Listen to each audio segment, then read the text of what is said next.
Oil climbed the most in a week as the International Energy Agency and OPEC improved their outlook for demand. Futures gained as much as 1.8% in New York. The International Energy Agency sees global oil demand rising this year by the most since 2015, while OPEC boosted projections for consumption in Europe and China. Plus, the cartel and its allies are said to be considering an extension of their output cut beyond March. Meanwhile, U.S. gasoline inventories tumbled the most on record last week as refineries in Texas are still recovering from Hurricane Harvey. The eas's stronger demand estimates have helped lift oil prices. Matthew Beck, managing director of $8 billion oil and natural gas bond and private equity portfolio at John Hancock Financial Services Incorporated in Boston, said.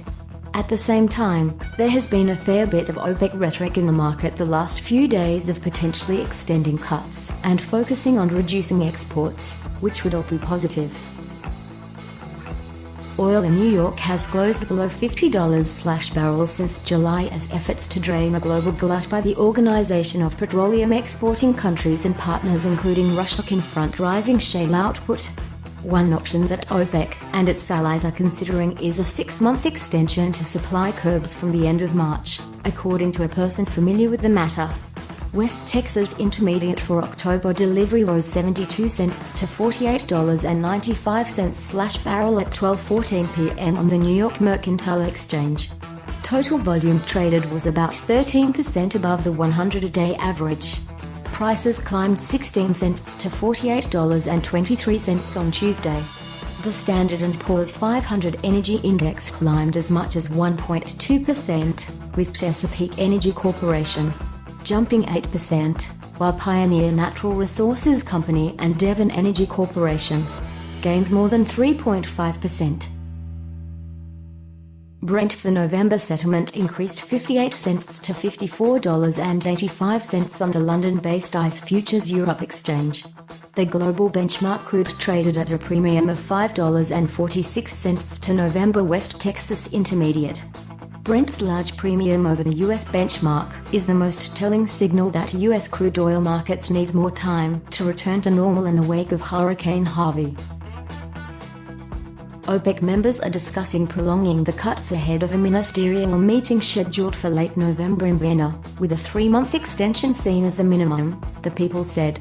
The duration will depend on multiple variables, including the level of compliance, the pace of the output recovery in Libya and Nigeria, U.S. shale supply and the strength of global demand. In the midst of unstable refinery operations due to Harvey, nationwide gasoline stockpiles slipped by 8.43 million to 218.3 million barrels last week, the lowest level since December 2015, a report Wednesday from the Energy Information Administration showed.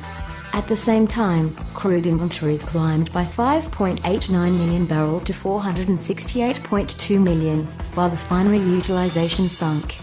Cushing, Oklahoma supplies rose by the most since March, while oil production climbed by the most since 2012.